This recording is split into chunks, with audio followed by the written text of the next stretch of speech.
TorahCafe.com. Do Jews believe in Satan? Yes, but not necessarily in the way that you're thinking about it.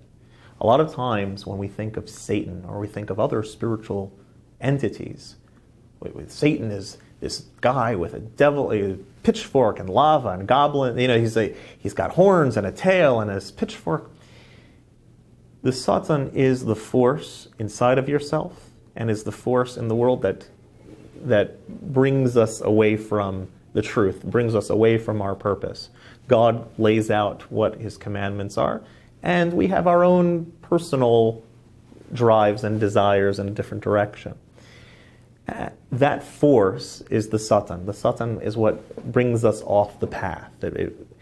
And so there's an analogy given in the Zohar about a king who is instructing his son, the prince, on living a moral life. And the son is instructing him and really wants to find out how dedicated his son, the prince, is to his words. And so what the king does is he hires a prostitute to go entice the prince. And he tells the prostitute to really try to entice the son. And the more that she entices him, and the more that he withstands her advances, the more love and more dedication is revealed in the son's connection with the father. If the prostitute didn't entice him very much, him rejecting her would not really show his moral commitment to his father's words. The more she comes along and tries to engage with him, and the more he's able to fend her off, the greater his love and dedication to his father's words are.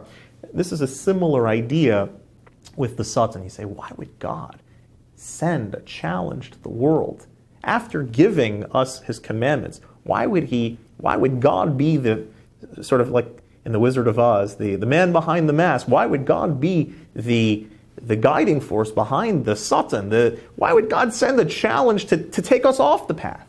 Because the more a person is tempted off the path and chooses the right thing, the greater the love and connection we are showing to God. In our faith, the Satan is not a force that guards over hell. Truth is, heaven and hell is much more a personal experience based on what's going on inside of you. Every time a person does the correct action, they've made themselves a little more godly, right? Or they've made a more heavenly life for themselves. And every time a person does something that they shouldn't have done, they've changed their inside to be a little bit more hellish. And so the afterlife in our tradition is a reflection of the life that you've created inside of yourself. So when your soul is experiencing God and experiencing truth, that can either be a very pleasurable experience, a very painful experience. Heaven and hell are not places. You go 100 light years up, you get to heaven, and 100 light years down, you get to hell. It's a personal experience when confronting God based on the way that you lived your life.